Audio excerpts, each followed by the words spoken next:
Hello, everyone. A warm welcome to all of you.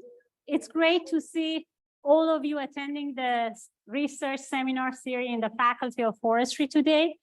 My name is Taran Solati. I'm the Associate Dean Research and Innovation in the Faculty of Forestry. Before we start, I would like to acknowledge that UBC's Point Grey campus is located in the traditional, ancestral, and unceded territory of the Musqueam people. This land has always been a place of learning for the Musqueam people who have passed on their culture, traditions, and history from one generation to another on this site.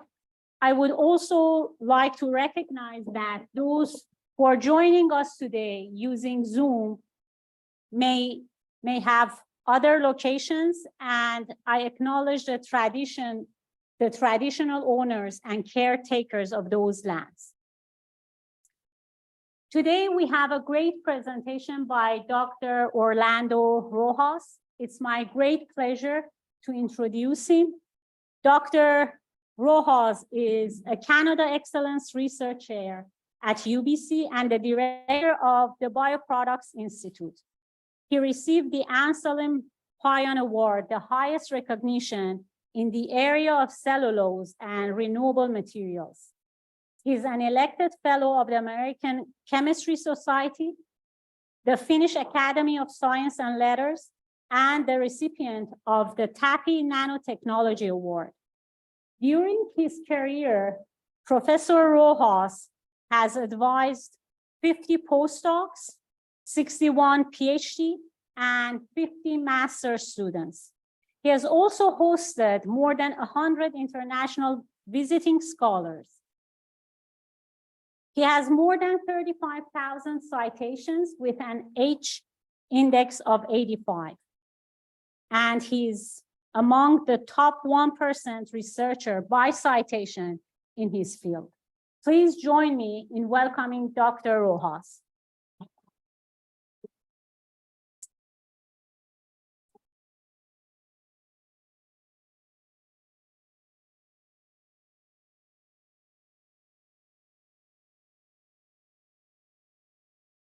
Thank you. Thank you, Ternet, for the kind introduction. I'm super happy to be here, and I love it. The energy in the room, a lot of friends, new friends, and some people visiting from other jurisdictions. So very happy to share with you a little bit of our own research work. And let's try to make this a good exchange of ideas. What I will try to do is to share some thoughts about circularity. That is something that is coming very strong in our areas. And for that, I start with this sort of visual, thinking about our environments where we live. And this initially was a picture of my own apartment here in campus, and then a person visualized it in such a way. And my pitch when I joined UBC 3 years ago was that if we go around where we live, we will find many things that can be accessed and produced from biotic materials, from fibers, from plants. And this is a little bit of that idea. I don't go into details, but essentially everything around this room is also possible to make from wood. Of course, this building is very special for that reason. But if you go to other buildings, maybe you have a lot of different fossil-based materials. But that would be the tendency. There is no way back. The question is how to do that transition, especially considering that the available fibers maybe are being reduced as far as the volume that we can harvest from plantations, right? So the objective in our research, that is the same of the Bioproducts Institute that you see in this slide, you can read it, but pretty much relates to valorization of the fiber. In Canada, we have an amazing fiber basket that goes beyond forest fibers, wood, into agricultural fibers and residues, to look into supporting the low carbon economy. And very important, as far as the BPI, the Bioproducts Institute, to accelerate or facilitate investment in innovation to adopt bioproducts and diversify the bioeconomy. So big picture mission, but a very important one, I would say. And this also overlaps with the local BC government idea, the forestry government or forestry ministry. This is a slide from them where you can see more or less the vision, pushing from the bottom up to transition from high volume, low value materials, including energy, biofuels, lumber, to biomaterials.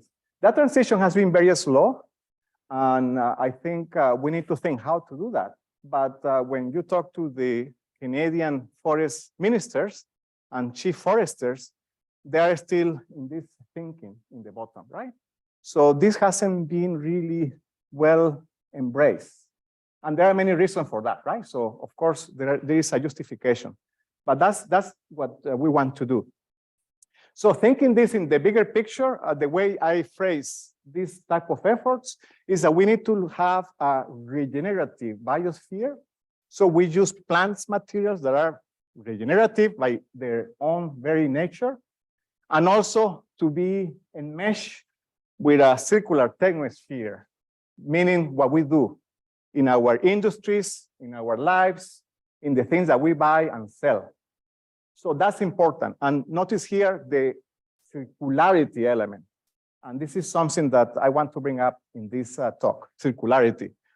For that reason, I use an illustration that was created by Professor Warren Mabee. I changed it a little bit, but I love the idea here to think about time span from 0 to 500 years. The fact that trees capture CO2 from the atmosphere and in a process of biosynthesis, use water and sunlight to produce polysaccharides, lignin, and other molecules. It's a beautiful machinery, a bioprinter for that matter, that is rather slow, but very efficient, especially because the multiple functions that are endowed in every tree that we see around us.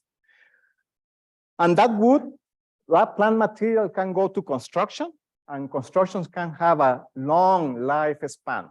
This is great from the point of view of fixing carbon, right? Because that's what we're doing. And that's what we need to promote. And the idea here, you see two circles in brown, is that we can use wood, but that wood can then, at the end of the lifetime, be recirculated as well. There is a lot to be done in that area. We are missing that part. Thinking about urban centers with construction wood from demolition can be actually reutilized. And this is something that we have checked in our group. So circularity is there, and this is a beautiful proposition, using wood to store carbon and use it and recirculate that carbon. This is missing completely in the fossil-based economy that we see today. So big advantage for us working in this area. And a good example is in campus. Of course, you're familiar with this building. At some point, it was the tallest building in the world. Now in Norway, there is a taller building. I don't know, maybe some few meters taller. But this is a good example of this idea of using wood for construction, right? And if you talk to forest ministers, this is priority, timber for construction. And in wood science, that is also a priority given the recent hires, right, that are coming along. But in other areas beyond wood, we have agroforestry and also biomass residues. Very important for us to think about. The circle that you see that is smaller, inserted in the bigger circle, tries to tell that the lifespan of those materials is shorter, but nevertheless can be recirculated. And paper recycling is an example of something that is well advanced. Many countries have a recirculation rate of 70% of paper. That's amazing. And now you know in textiles, the same can be said. A lot of efforts in the area of textile recycling. So this is the direction that we need to think. So I put there paper and textile recycling, very important. And then any material that is left that has really less value because of the size and the function, then we can consider this for energy and to produce fibrillated materials. At the end, of course, there will be some losses, some waste material, some purchase, but they will be minimized and they will go to landfill. And luckily, they will be biodegraded and they are also compostable. So when we discuss with plastic people, also with regulatory agencies and politicians, we need to really push this idea. Fibers can be reused to build a net zero economy, and there is no way out. Challenge is to access the fiber. And therefore, I think this is the way that we need to position ourselves. So I will be talking about advancing this technosphere now, because you know very well the regenerative nature of the biosphere. So let me talk about technosphere to make it circular. I will refer to agri-forest biomass and residues, recirculation. I will talk a little bit about paper textiles, and if I have time at the end, talk a lot about pellets, energy, and microfibrillated cellulose. Starting with the first one, of course, now you are well positioned to understand what I will talk. I'm talking about agri-forestry and biomass residues, especially residues. And if we compare the residues that we have around in the Nordic countries, actually it's pretty little that is left in the field. But I have learned from my colleagues in forestry and forest management that in Canada, there is a lot of residues that are underutilized. Huge opportunity for Canada if we figure out how to do it. There are many complications as far as using residues, mainly because location, transportation, access to the material, but I think we need to solve that puzzle, and this is one way. So I will talk a little bit about alternative fibers. And today we have 5 students from North Carolina that are sitting here, that are part of the North Carolina Sustainable Alternative Fibers what is the name? Innovation Cluster. And this is a wood department, but they are looking into other alternative fibers, and that includes hemp, sugarcane, wheat straw, miscanthus, many other type of fibers that is accessible in the US. Some of those fibers actually are already in the food that we eat. And here we have reviewed the situation, and in a paper 2 years back, we have discussed the idea of using food losses and waste. As you know, there is a lot of food that is wasted. And it's containing cellulose and lignin, as the table tries to show. Main components are cellulose, lignin, the same that we have in trees, along with maybe other compositions, including proteins and chitin. Of course, here we need to deal with fractionation, recombination, and integration. So there is a lot of processes that go there implicit. It's challenging, but there is no way out. We need to maximize the use of the fibers available. In our research group, these are the fiber feedstocks that we use. As you can see, there are some few trees there, but we go beyond trees. I think we need to consider waste, as I have said before, and for that reason, there are collaborations with different countries like Costa Rica and Mexico to look into residual biomass. In Mexico, for instance, your favorite drink is shown there, right? You can visualize blue agave, huge volume of lignocellulose residues in the production of Primos tequila. In Costa Rica also, we have a student that is looking into pineapple residues, huge biomass volume in one of the largest exporters of pineapple. What to do with that residue that poses an environmental challenge. In India, oil fibers from coconut production, huge economy in some areas in India. Here you can see empty fruit bunches, also lignocellulose, completely underutilized, and many others. Of course, here we're looking into mainly wood and wood residues, right? So let's go a little bit deeper into that. And one case that is relevant to British Columbia is the case of beetle-kill pine infestation. Great problem as far as forests or wildfires. It's a major problem. There is a lot of biomass that is in the field that can be used. Of course, there is a problem how to access that fiber. I recognize that, but just a little bit of thinking about the future and what is possible, right? So let's check about the possibility of using beetle-kill pine infested wood to produce fibers for advanced materials. So this is more or less well documented in our research and the research of other groups. But I want to say first here that this is a major problem. And what we did here that was quite a long time ago in the US, was to collect samples from the field. You can see the GPS coordinates there.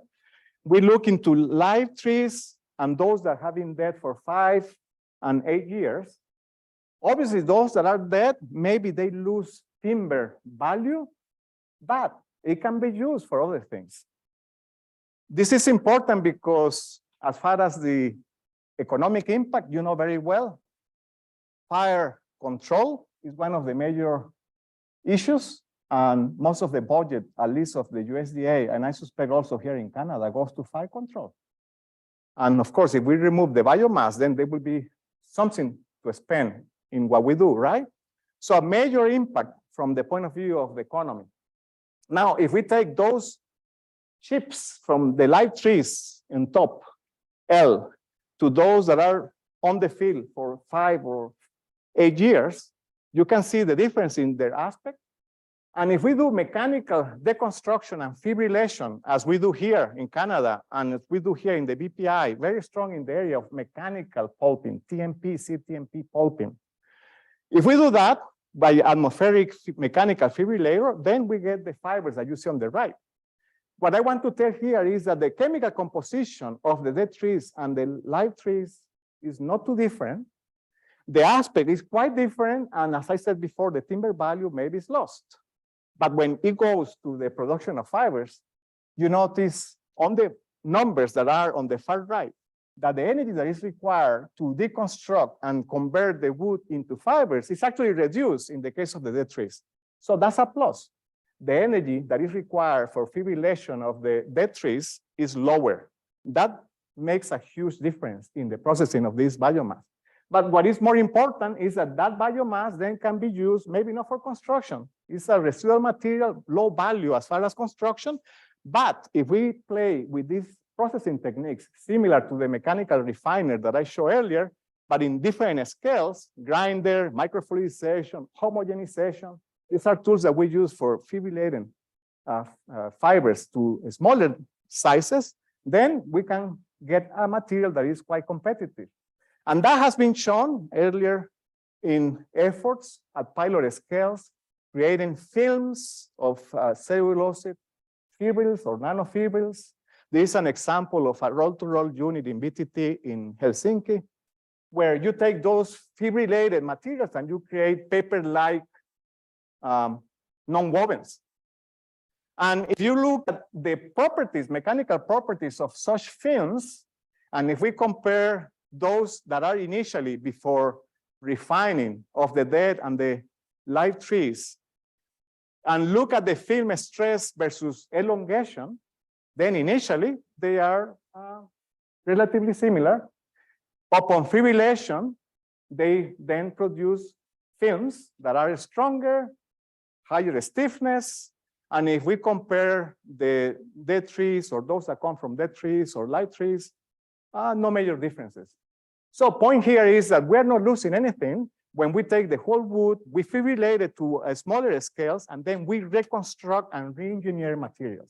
That's the main pitch that I'm trying here to make at this point, right? There is value in that residue that we consider a waste, but it's not a waste.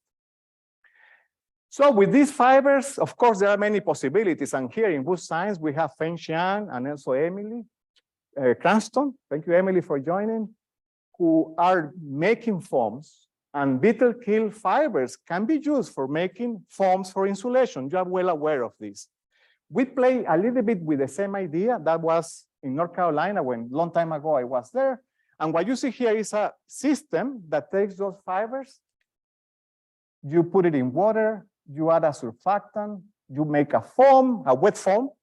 You replace 70% of the water in the slurry by air, so reduce the air consumption, and have a suspending medium that is a foam in these tanks that you can lay down into a running screen that becomes then a paper-like material. And if you dry in a clever way, that material can be a foam, a solid foam. So what I'm trying to say here is that this is possible, and it's a very nice example of what we can do. In a similar effort, not using Beetle-kill pine, but using regular fibers, actually since long ago, since 2 years ago, when I joined UBC also with my friend, Professor Johan Foster, we came with the idea of creating face masks to replace polypropylene face masks, right? That captured a lot of attention, and we promised actually to the Prime Minister of Canada that we were going to produce this in a commercial scale. That hasn't happened. It's difficult, but we have continued a little bit that process, and at some point last year, we ran also in BTT because we didn't have access to a system anywhere else, at least in the world, for this purpose. We ran in this paper machine foam material, suspending fibers to create the masks. And these are fiber-based masks. And at this point, there is a company that has sponsored this research. The point I'm making, an opportunity, huge opportunity to use fibers to create materials. And if we play with the technology like foam forming that I very briefly presented to you, then we get structures that are more like membranes where you can control the filtration and transport properties on those membranes. That means filtration. These filtration materials can be used, of course, in air filtration in buildings and many other applications, and also in foams for insulation. So huge opportunities if we think about waste fibers or residual fibers and proper technologies that can allow us to put things together, to re-engineer the material. So enough of fibers, residual fibers. Let me go now to agricultural, agri-forest waste. And this is an effort that we had with Chile, actually. Chile is a major producer of blueberries. Canada is also a major producer of blueberries, and Finns are very proud of their blueberries. Given the conditions in the northern region, during summer, they capture a lot of sunlight, and that makes some of the best antioxidants that are known, the blueberries from Finland. Big industry. Those blueberries are being used now as dye-sensitive solar cells because they are very effective for that purpose. But here we go in a different direction. We don't take the blueberries as such, we take the biomass that is left after pruning in those operations. This is in very high volume. That biomass you can convert into a biorefinery type of setup where you use a given fractionation solvents. Then you can produce platform chemicals like the ones that are cited on the far right. This is a possibility. It works. That's a biorefinery concept from the perspective of blueberry waste. The same applies to forest waste and forest fibers. But I will refer, maybe because of time, only to one example. And it's the idea of using this forest waste to convert it into materials. And in this case, we use ionic liquids to dissolve the whole biomass with no need to bleaching or separating components. I mentioned here ionic liquids because that has attracted a lot of attention recently. The next generation green solvents that are available today are quite different to those that were in the past.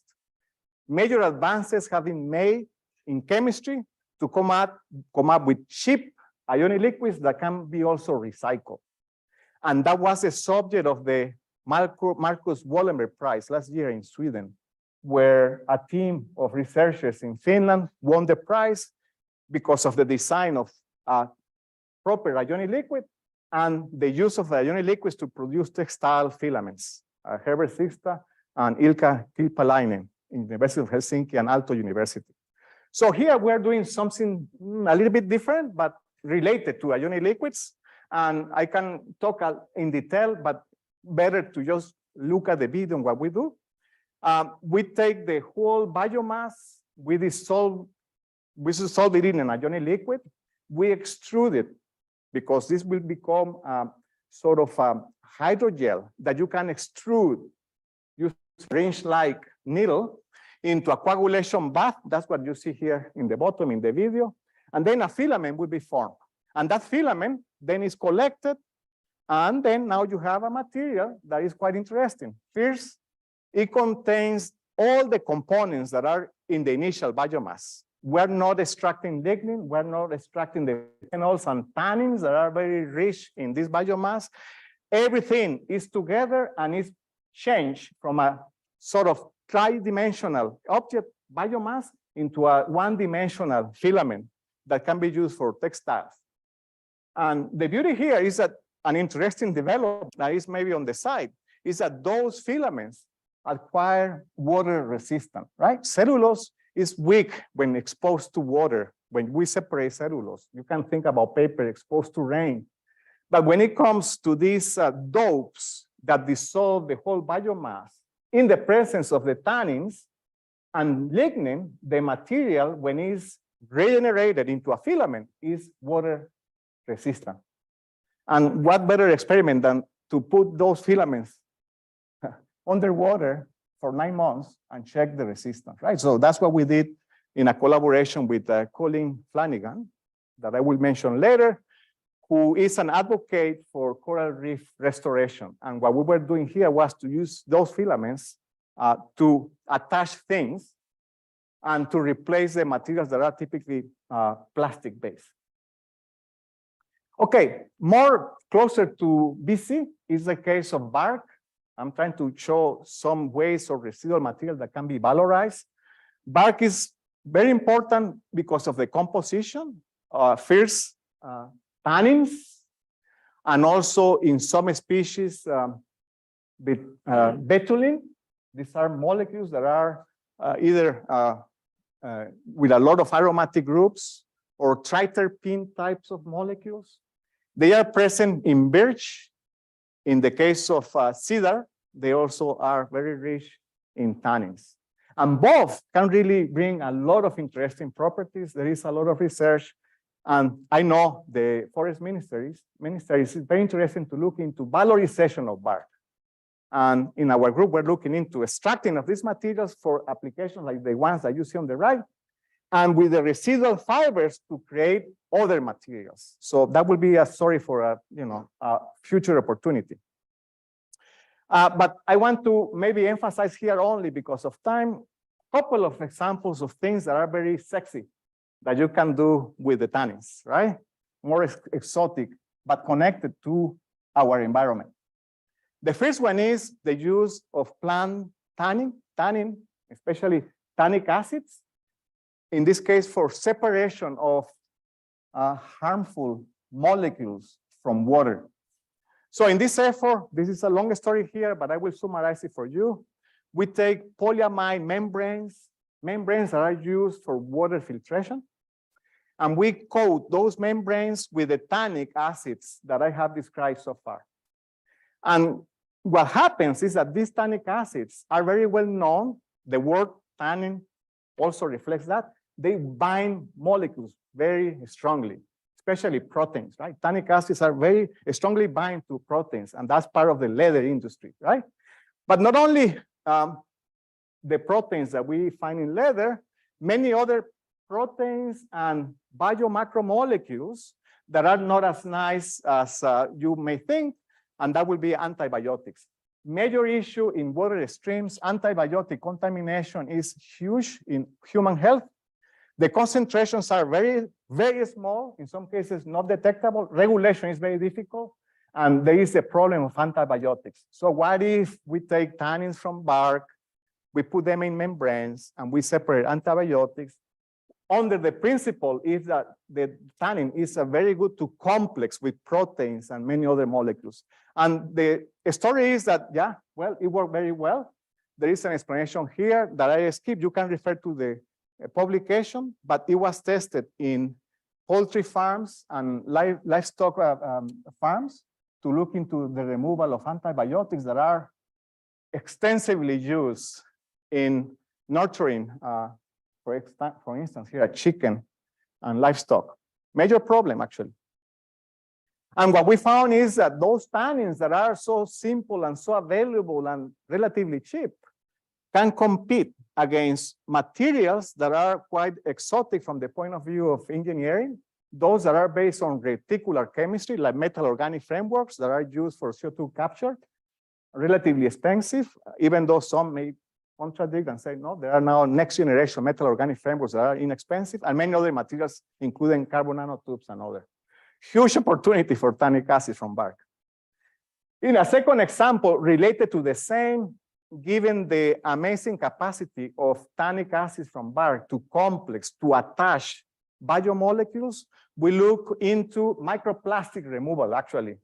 And this is not yet published, it's going to be published, but the idea here is to take sawdust, impregnate sawdust with tannic acids, add a metal counteragent, and to have a system in a packed column that you can flow water containing microplastics, and then for the microplastics to be separated by the material.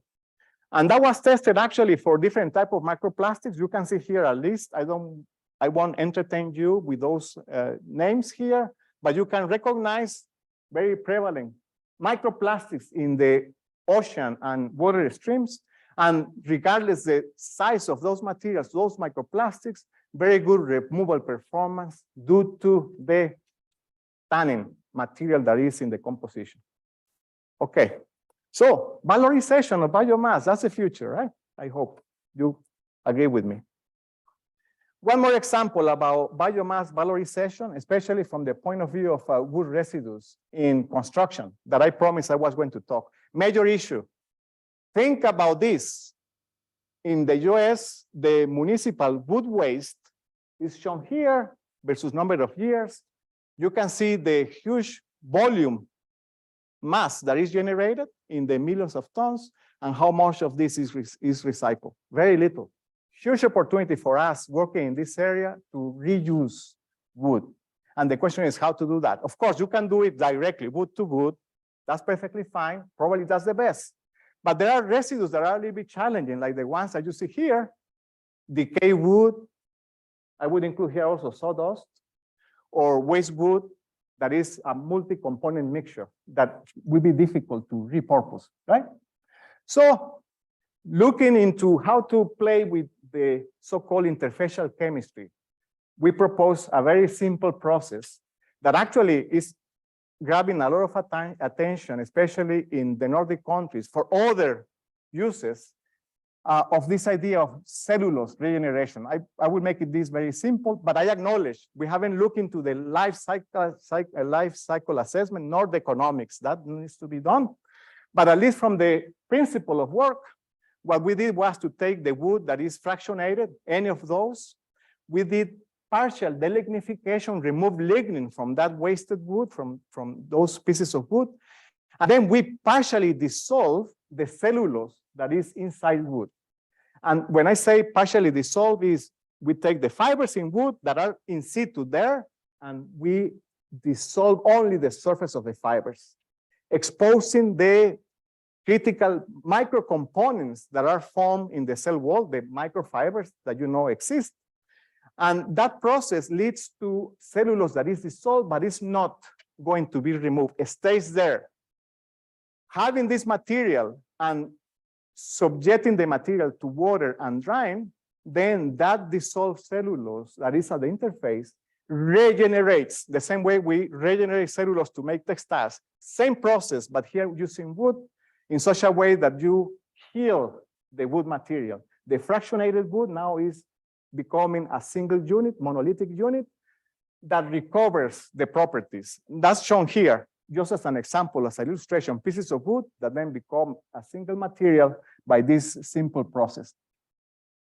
And what is interesting is that healed wood, if you look at in the lab, the mechanical properties, specific strength, compared to many other types of wood, they are really competitive. Actually, you can regenerate the material, recirculate the material, and gain in strength. That's the holy grail in textile recycling and wood recycling. Can we recycle the material without losing the properties and even increasing the properties? There are many ways to do this. And in this case, we showed that this is possible, right? Okay, in the last section, I think I will have 10 minutes, right? I have, what, 45 minutes? Okay. In this last part, I will talk a little bit about recirculation, not of the biomass as a whole, but paper and textiles. I think this is very critical for many, many reasons. First example, also 3 years ago when I joined UBC, a company came to us with a problem that is quite interesting and you will recognize. The textiles that we use undergoes a number of multi-step processes, many of them in many different places around the globe. There is no more unsustainable contaminant process than the generation of textiles. And This person that came to the group is a former designer for Veravan company, that is a high fashion company. And she had in her mind the principle that this process should be eliminated and we should go to a single step process. She came with a problem and we helped to solve that problem. What she proposed was to take fibers, like wood fibers, like what we find in paper, and to, by one direct route of manufacturing, produce the textile. This, in other words, is make paper, but paper that is same as a textile material as far as its behavior. So we tested that using similar concepts as the one that I showed earlier for wood. I don't give details, but one of those is partial dissolution and regeneration. And that allows them in one step to produce materials. And of course, the best way to attract investors is to show prototypes. And these are the prototypes that were produced here. This is a shoe top because everybody loves shoes, right? So shoe top that has a given texture on the surface. It has a sole that is 3D printed, but this material is just paper. The difference is that this material is super strong. You can put in the washing machine and wash your shoes, and it's not going to break apart because a simple modification, right? It's not a woven material. It's not the typical woven textile. It's a non-woven textile similar than paper. Talking about the same, I want to bring back the ionic liquids as green solvents. I'm not a chemist, but those of you who have a better flavor for chemistry, you can recognize the different types of ionic liquids that are available. The next generation, new generation of protic ionic liquids have been tested very nicely to create dopes based on wood, based on paper, and based also on regular bleach fibers. And that was the Wallenberg Prize last year, right? That I mentioned earlier. The idea here is to take wood pulp or textile or waste, perform dissolution with ionic liquids, and do the typical process that is well known in fiber extrusion or dry jet wet spinning to produce fabrics, to produce fibers or yarns for fabrics. And that process works very well. So here the experience in Aalto University, where I was before, has been quite successful. Think about the investment of the university in this startup, IonCell. The university invested there 7 million euros to have a machinery to process biomass into textiles and to recover the ionic liquid. That was the difficult part. And now it's possible to do. They are still in the starting point, but many companies in Finland are in this same game, using ionic liquids and other solvents to produce textiles from wood. What is unique in the ionic liquid is that you can use actually waste paper to go into that process, and these fibers that you see, these yarns that you see there is from waste paper. So I think, of course, there is a lot here to be said about these processes. Okay, I show one last example of what is possible in the area of spinning, and for that matter, textile recycling. Think about H&M company, very large Swedish company. They use a lot of fossil carbon in creating the textiles. And they also use cellulose-based textiles. But the environmental unit in H&M has a mission by 2030 to use all recycled feedstock in the production of textiles. As H&M, all textiles are in the same boat, looking into recirculating, recycling textiles in their process. Very important. And that will involve also cellulose beyond plastics, right? Let me talk about the case of cellulose and show you a little bit of a very recent work in this area. Cellulose can be dissolved with cheaper solvents compared to the exotic ionic liquids that I introduced before. If you take sodium hydroxide, alkali solution, it's possible to dissolve cellulose. In fact, the process requires low temperature dissolution. That's well known. The problem is that sodium hydroxide hasn't been too effective to be used in filament spinning. And the reason is shown here.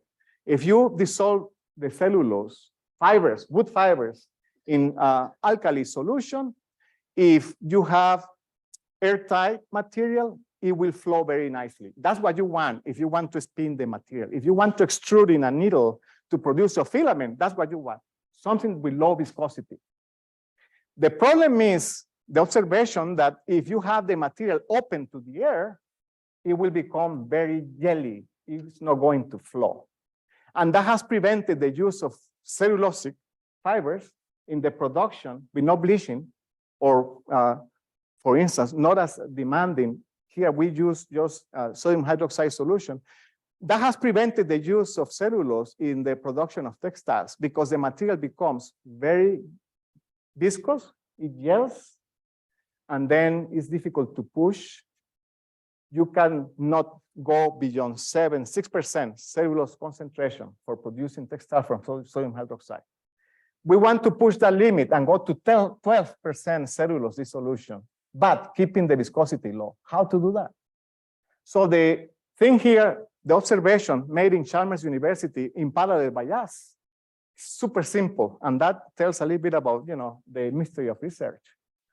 Simply having this not exposed to air will keep the material easy to flow. The reason is that air contains CO2. The CO2 is absorbed by the alkali solution, and it will gel the cellulose.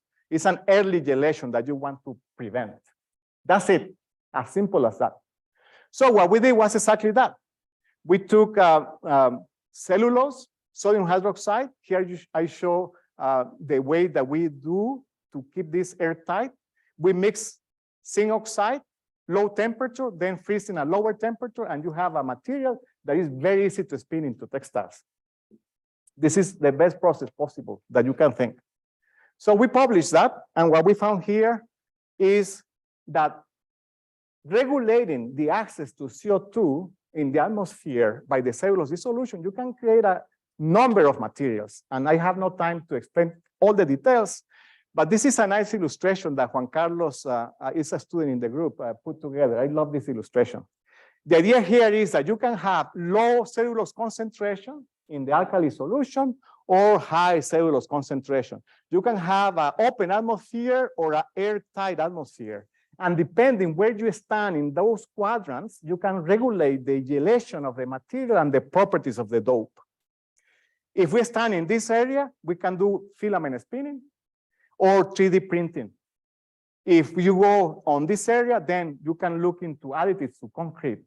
The beautiful aspect here is that when you have high CO2 absorption, the CO2 is absorbed in the cellulose dissolution, form minerals. Those minerals combine with cellulose and create super strong materials. Beautiful. And that's what we show here in the case of concretes and ceramic glazes. So not to go into details, low cellulose concentration, high CO2 absorption or mineralization. That's what you see, carbonates and different forms of minerals that are combined with cellulose, and then they can be used in ceramics and concrete. Very strong materials. Or if we go in the other area to 3D printing, then we have airtight atmosphere, so easy to flow, easy to extrude, but we have low CO2 absorption. This is how the dope look. You have cellulose, and this is very good for 3D printing. Or, I skip this, or to create molds like I show here that are quite interesting as a side project, looking into coral reef growth that I indicated earlier. Typically, we use ceramic plugs to seed this for coral reef to grow. These are the different species. This is work with California, with an ocean institute. And what we tried here was to use these molds based on cellulose to produce this and to find that the material grows perfectly fine, better than the conventional ceramic plugs that are used. And this is being tested actually. So it's a side project to show the possibilities that exist in this area. Or as you saw before, if we want to do filament spinning, yes, then we do filament spinning. You see that here. And in this process where we collect the filaments, and those filaments, if we put them in a plot of a specific strength of the filament and the modulus, then you can see those materials competing quite close with some fibers, engineered fibers, as well as ion cell that I mentioned earlier. So a lot of opportunities.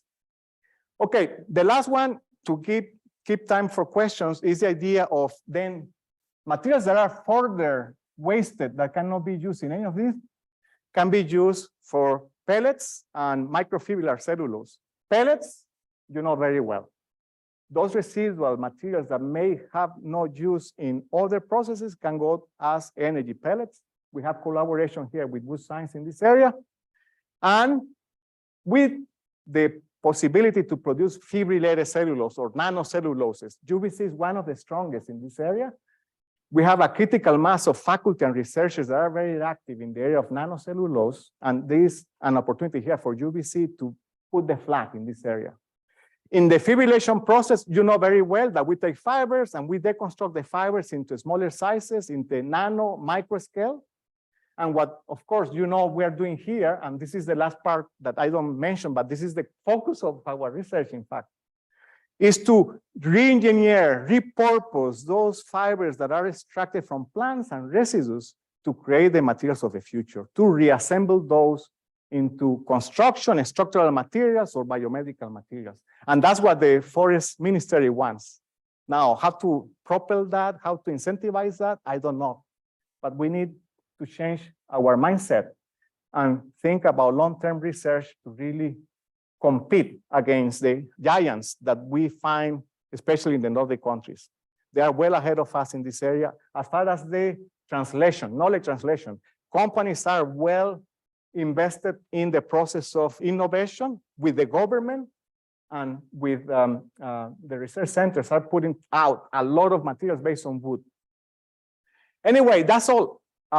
This is the last slide to recognize the challenges, diversity of building blocks, the full use of resources, the need for us to go for high yield processes and reduce water in all the processes, because water is our vehicle for transformation, and also to use the power of biology. I don't talk about that, but there is a lot of work in this area, of course. So the way forward is residues to these materials of the future.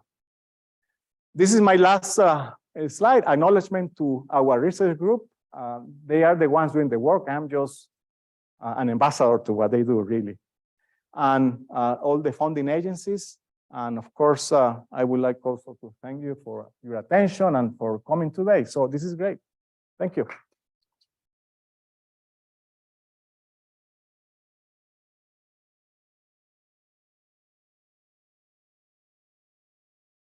Thank you very much, Orlando. That was excellent. We have time for a few questions. Are there any questions?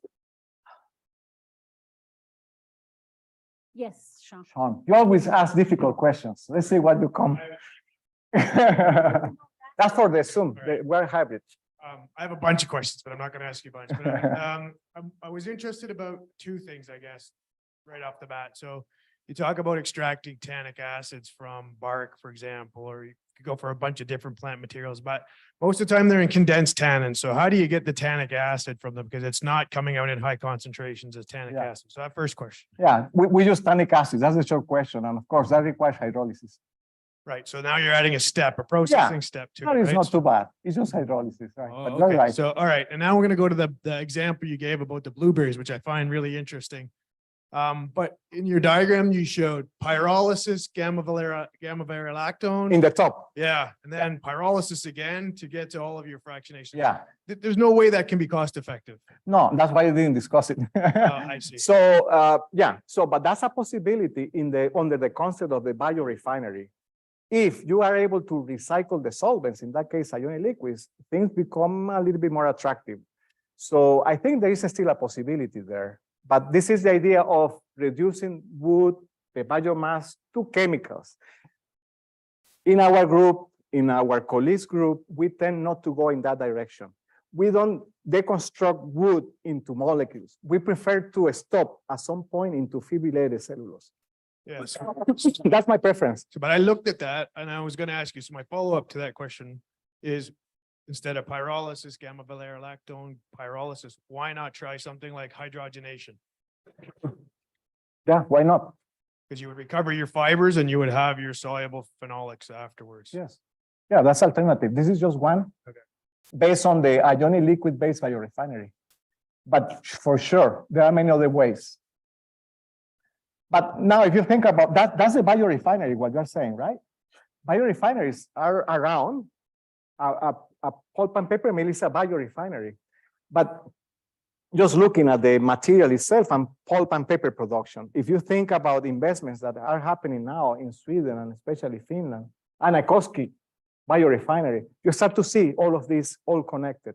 Using wood to produce pulp and paper, so sawmills integrated, and then also the different directions to produce other materials, including tannins and others. But that hasn't advanced too much. It's so far, some fractions of given target molecules.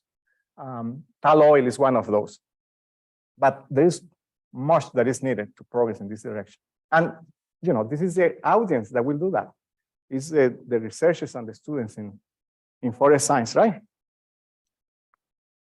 Hi, thanks very much for your presentation. It never fails to amaze me how many different types of things that can be derived from wood products. I'm coming more from the forest management, forest operations side of things. And, one of the missing gaps that I can't seem to find anywhere, and I don't know if you can shed any light on, is a question around scaling and how much fiber, how much residue will translate into an amount of like unit amount to unit amount and some values attached to that. So you need X number of fiber I'm sorry, I've forgotten all the chemical names. Yeah. I'm not a chemist, but you need X amount of a certain type of chemical. What does that translate to in wood waste? Because then that would really help me in determining, what volumes of wood need to come from how many kilometers away, because that's where my area of expertise lies.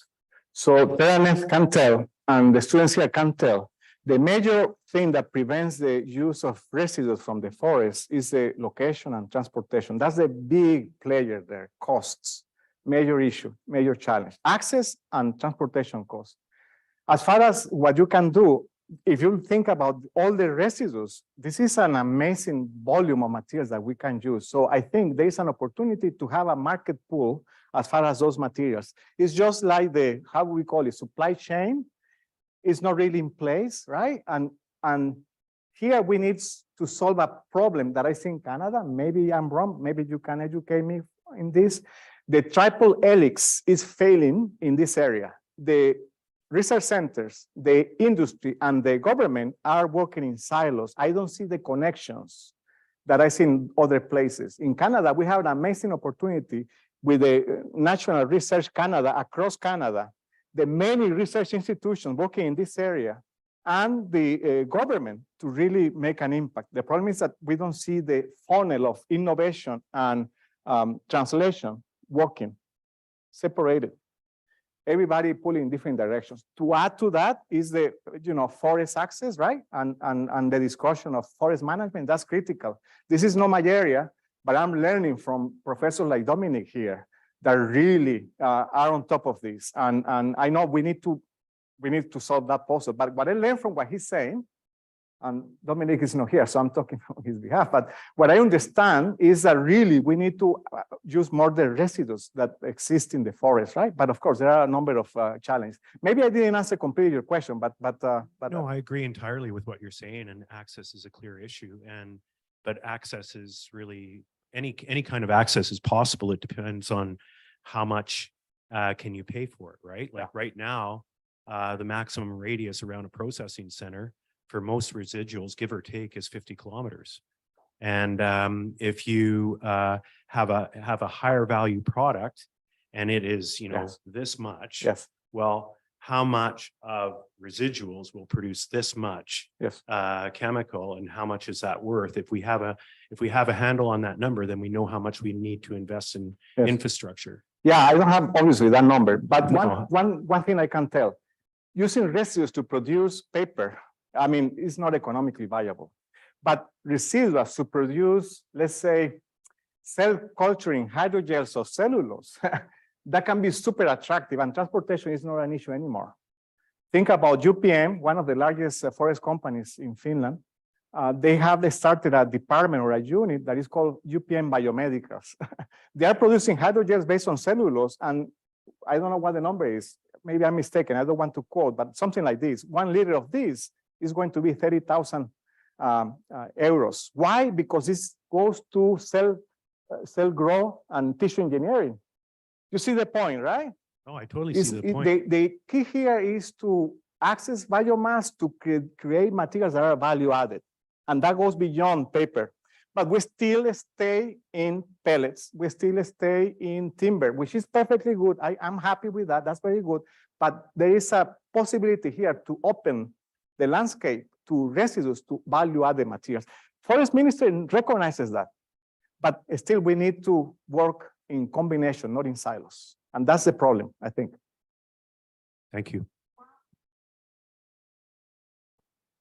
And maybe I'm very simplistic and ignorant, so apologize if but I think in general, we can agree on some of this, right? At least.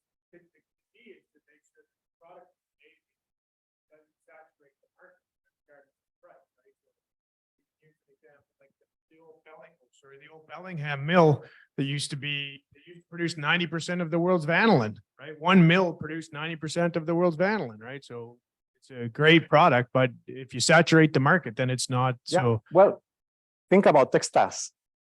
The demand of cellulose for textile is growing and continuously growing.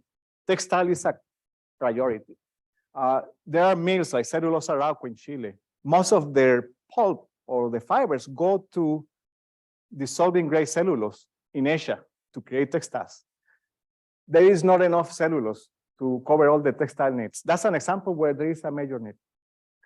The problem here is that dimension, the economics and the supply chain that you know better. The other aspect is, climate change. And what we see now in many of these companies is that they are having huge problems with, of course, forest fires, drought, no water, and besides many other elements. But this is really worrisome, right? So we need to think about, forest management, genetic engineering, all of this combined, right? I mean, this is part of what we do here in Wood Science, right? A lot of pressure. And at the end, I think we need to think holistically about the full utilization of the fiber resource. And that includes not forests. I have tried to make the case, as my colleagues here in NC State, to look into agricultural residues. In Canada, very important, wheat straw, hemp fibers, and others, right?